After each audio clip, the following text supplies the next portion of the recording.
Hey Sissy, hope you are doing well. Right now I'm just filming with my jacket on, and this is a restaurant that I work at.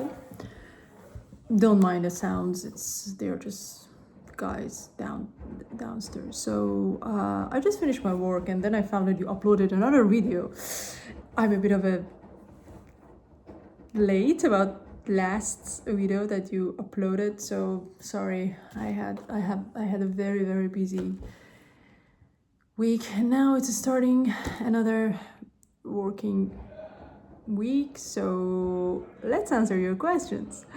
By the way, you mentioned so many memories that really threw me while we were in Iran and we went to Tajrish together. So it's thank you so much for for acknowledging those memories. So yeah, I always had a different perspective of a life. I always had a different perspective of flavor. So that's why I try to introduce you. I mean, everyone around me really wanted to introduce them different things too. They have a different perspective.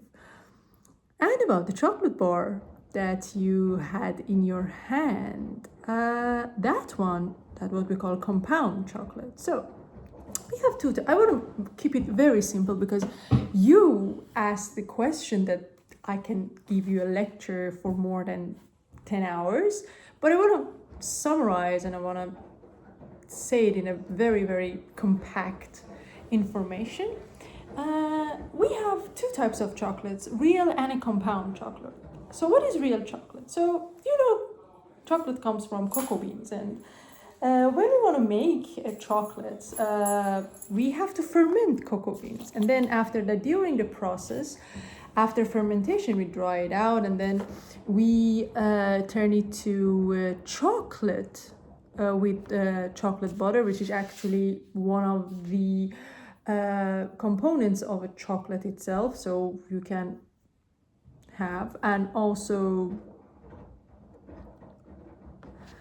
the other components, like it depends on what type of chocolate you want to have, dark chocolate or milk chocolate. You can even add a milk powder in it or a chocolate mass. So we can have a dark chocolate, milk chocolate, and also white chocolate. But I do not consider white chocolate as a genuine chocolate. I don't like the flavor. However, that sourness that you mentioned comes from fermentation. The high quality of fermentation brings a sour flavor in your senses. So that's why if you bite to a genuine fermented cocoa bean after it dried out, it has a very strong sour flavor. But that sourness actually helps the flavor profiles and also in some ways the texture. So what you have in your hand is a compound chocolate, which is a chocolate, very commercial chocolate. And instead of a cocoa butter, you have palm oil or any type of commercial vegetable oil. And it is convenience. So you can add artificial flavors to it. However, in the other hand, real chocolate has lots of flavor itself, and then you can add other layers of flavor to layer it out, and then you can engineer a flavor profile out of it. But with the compound chocolate, you cannot add anything to it because it already contains lots of chemicals inside it. So there is a difference between these two. So just another point that I want to mention.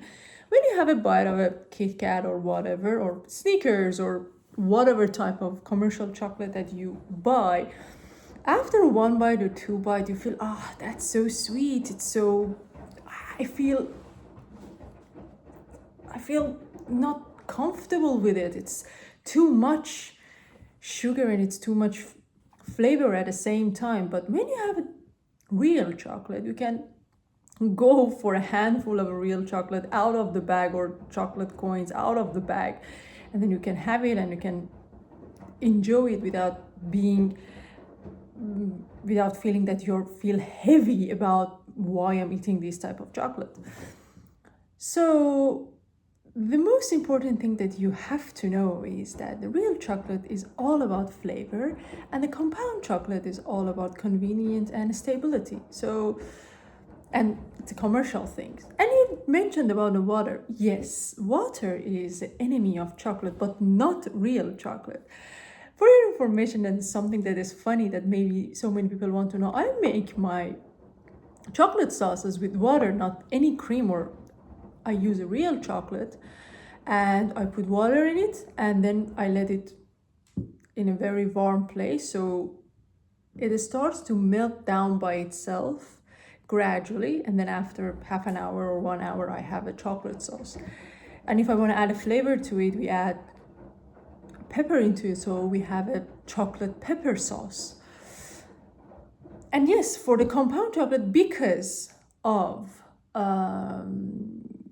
artificial oils that it has inside, it's gonna act like a killer. So you cannot add chocolate water to the compound chocolate, but you can add water into real chocolate. So that's the thing. But if you want more information, I can just let me know, then I bring out all the chemicals and everything about it, and I can show you physically what are the difference. So if you're really into it, I can take you to the deep. And also if you have anyone who are interested with, so you can you can tell me, and then I can show all of you physically and the differences, and we can make some amazing things out of it. So hope you're doing well, and I'm gonna watch the next video that you tag me in, and I hope I gave you a very slight simple information about what is the difference about it. But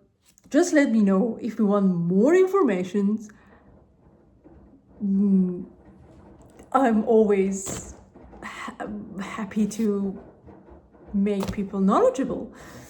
And yeah, hope to see you soon in person.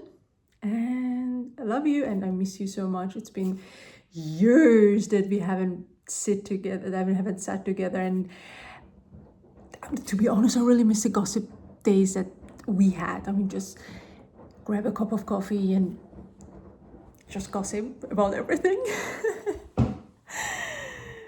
Love you too, Ray, and I love you so much, Ray, and I miss you, and hope to see you soon, very fast, very soon. And I've just noticed that you mentioned me in another video about bread. I haven't watched it yet, so yeah, I'm not gonna repeat constantly one sentence.